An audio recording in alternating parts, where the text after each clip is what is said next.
Just একবার imagine করেন তো 50 কোটি টাকা কতটা হতে পারে।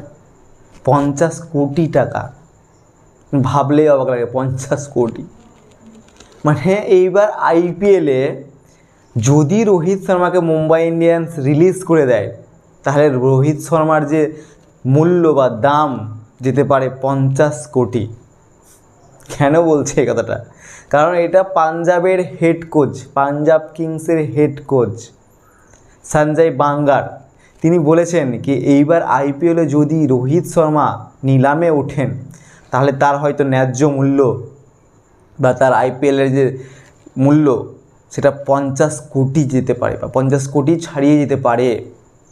2023 মানে 2024 যে এই আইপিএলটা হলো, এই আইপিএলে যে সবথেকে দাম উঠেছিল যে মিথিল স্টার্ক ও দ্বিতীয়ত ছিল প্যাট কামিন্স, তাদেরও 2 গুণ টাকা, মানে 2 গুণের কাছাকাছি এতটা দাম উঠতে পারে রোহিত শর্মা। আর এইটাই বলছেন পাঞ্জাবের হেড কোচ সঞ্জয় বাঙ্গা।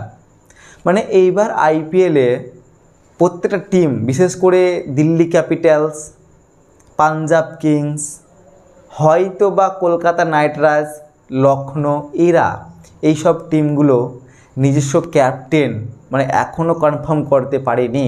তারা হয়তো নতুন ক্যাপ্টেন নিয়োগ করতে চায়।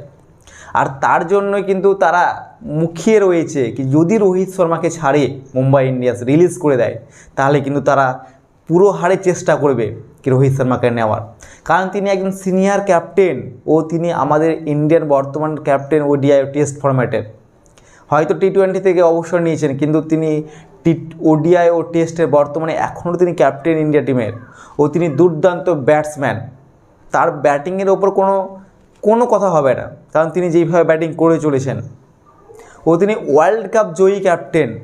তাহলে কিন্তু তিনি যেইভাবে ওয়ার্ল্ড কাপ জয়ী ক্যাপ্টেন, সবাই চাইবে নিশ্চয় তাকে, প্রত্যেকটা টিম চাইবে কি তাকে তাদের দলে সামিল করার। আর একটা কি বোনাস পয়েন্ট, তার সাথে তিনি হচ্ছেন সিনিয়র ক্যাপ্টেন, অনেক সিনিয়র ক্যাপ্টেন। তাহলে কারণ তিনি যেইভাবে মুম্বাইকে জিরো থেকে হিরো আজ বানিয়ে দিয়েছে, মানে যখন এই রোহিত শর্মা মুম্বাই ইন্ডিয়ান্সে আসে তখন কিন্তু মুম্বাই ইন্ডিয়ান্সের কাছে কোনো কাপই ছিল না। আর বর্তমানে মুম্বাই ইন্ডিয়ান্সের কাছে 5টা কাপ। আর এই 5টি কাপেরই মানে জিতবার মূল যে ক্যাপ্টেন তিনি হচ্ছেন রোহিত শর্মা।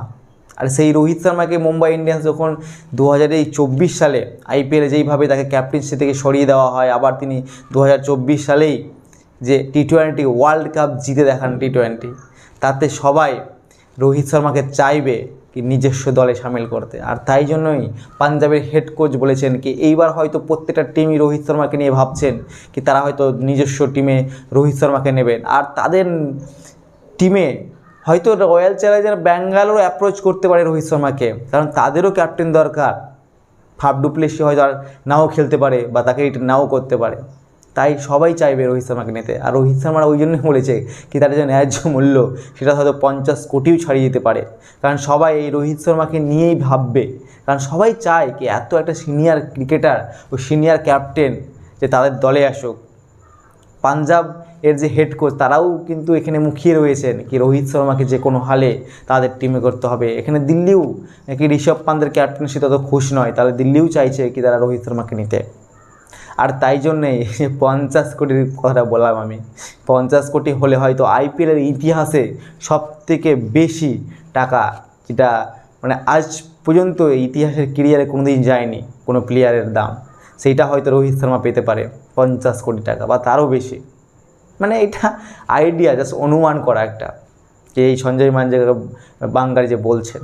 আর হতেও পারে, না হওয়ার কিছুই নাই। কারণ রোহিত শর্মার যে আজকাল মানে এই প্রেজেন্ট টাইমে রোহিত শর্মার যে ফ্যান ফলোয়িং ও রোহিত শর্মার যে ক্রেজ বর্তমানে, তার যে ব্র্যান্ড মানে আলাদা টাইপের ক্রেজ, তো রোহিত শর্মার যে 50 কোটি টাকা যাওয়াটা কোনো অস্বাভাবিক ব্যাপার নয়, তাহলে সেটা যেতেই পারে। তাই জন্যই আমি বললাম 50 কোটি টাকা।